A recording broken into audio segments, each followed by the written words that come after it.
Assalamualaikum warahmatullahi wabarakatuh. Halo semua, perkenalkan nama saya Revina Amanda Putri. Aku berasal dari Kota Tasikmalaya. Aku sekolah di SMA Negeri 3 Kota Tasikmalaya. Kebetulan aku duduk di kelas 10-6. Dan di sini aku akan menjelaskan mengenai hukum dan HAM, yaitu penerapan gaya hidup yang berhukum atas asas kedaulatan yang adil. Pokok bahasan yang akan kita rangkum atau yang akan kita pelajari hari ini yaitu ada 3 poin. Yang pertama itu, apa itu hukum dan HAM? Dan kedua, apa fungsi hukum dan HAM itu sendiri? Nomor 3, dan bagaimana penerapan hak hukum dan HAM itu di kehidupan sehari-hari. Mari kita mulai dengan yang pertama yaitu tentang mengenai hukum. Pengertian hukum merupakan keseluruhan kaedah-kaedah serta asas-asas yang mengatur ketertiban yang meliputi lembaga-lembaga dan proses-proses guna mewujudkan berlakunya kaedah itu sebagai kenyataan dalam masyarakat. Lalu yang kedua ada pengertian yang kedua menurut website atau media yang lainnya, yaitu hukum adalah sesuatu yang berkaitan dengan kehidupan manusia, merujuk pada sistem yang terpenting dalam pelaksanaan atas rangkaian kekuasaan penegakan hukum oleh kelembagaan penegak hukum, karena segala kehidupan manusia dibatasi oleh hukum. Hukum mengatur sanksi bagi penyalahgunaan kekuasaan dalam bidang politik, ekonomi, dan masyarakat dalam berbagai cara dan bertindak sebagai perantara utama dalam hubungan sosial antar masyarakat terhadap pelanggaran hak individu. Lalu ada fungsi hukum itu sendiri, yaitu ada beberapa poin, ada 3 poin yang telah saya rangkum. Yang pertama yaitu hukum sebagai alat penertib atau ordering. Dalam rangka penertiban ini, hukum dapat menciptakan suatu kerangka bagi pengambilan keputusan politik dan mencegah sengketa yang mungkin timbul melalui suatu hukum acara yang baik.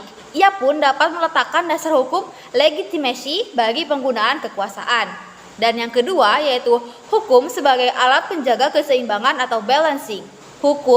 Fungsi hukum dapat menjaga keseimbangan dan keharmonisan antara kepentingan negara dan kepentingan umum dan kepentingan juga perorangan. Dan yang terakhir ada nomor 3, hukum sebagai katalisator. Sebagai katalisator, hukum dapat membantu untuk memudahkan terjadinya proses perubahan melalui pembaharuan hukum atau law reform dengan bantuan tenaga kreatif di bidang profesi hukum. Seperti yang kita tahu juga, di Indonesia sendiri ada beberapa hukum yang harus kita tegakkan, atau sebagai hukum atau kita sebagai seseorang yang hidup di negara Indonesia, kita juga harus mematuhi peraturan atau hukum-hukum yang sudah menjadi mutlak bagi kehidupan Indonesia. Lalu ada penerapan hukum di Indonesia. Sistem hukum yang berlaku di Indonesia adalah sistem campuran.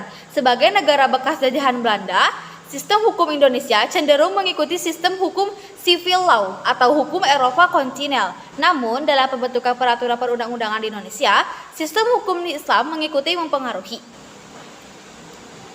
Di sini disebutkan bahwa sistem hukum Islam mempengaruhi. Kenapa? Dikarenakan semakin berkembangnya zaman, di Indonesia sendiri menjadi salah satu negara dengan penduduk Islam terbanyak nomor 2 di saat tahun ini. Jadi, sistem hukum Islam juga ikut mempengaruhi di dalam hak pidana hukum Indonesia yang terjadi. Setelah kita mempelajari tentang mengenai hukum, mari kita next ke HAM. Pengertian HAM itu sendiri yaitu hak asasi manusia, disingkat HAM. Di dalam bahasa Inggris merupakan Human Rights. Bahasa Prancis Droits de l'homme adalah sebuah konsep hukum dan normatif yang menyatakan bahwa manusia memiliki hak yang melekat pada dirinya karena ia adalah seorang manusia atau karena ia adalah seorang makhluk hidup. HAM pada prinsipnya tidak dapat dicabut, tidak dapat dibagi-bagi, saling berhubungan dan saling bergantung. Hak asasi manusia biasanya dialamatkan kepada negara, atau dalam kata lain, negaralah yang mengemban kewajiban untuk menghormati, melindungi, dan memenuhi hak asasi manusia, termasuk dengan mencegah dan menindaklanjuti pelanggaran yang dilakukan oleh swasta. Nah, sekarang kita next ke fungsi HAM. HAM adalah alat untuk melindungi orang dari kekerasan dan kesewenang-wenangan. HAM mengembangkan saling menghargai antar manusia. HAM mendorong tindakan yang dilandasi kesadaran dan tanggung jawab untuk menjamin bahwa hak-hak orang lain tidak dilanggar.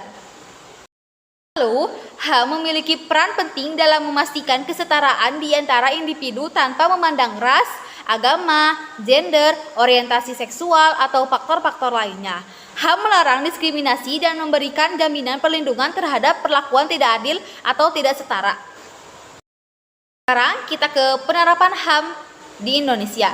Indonesia dengan ideologi Pancasila yang dianutnya diharapkan dapat mengimplementasikan HAM dengan baik sesuai dengan sifat-sifat dasar dari ideologi tersebut.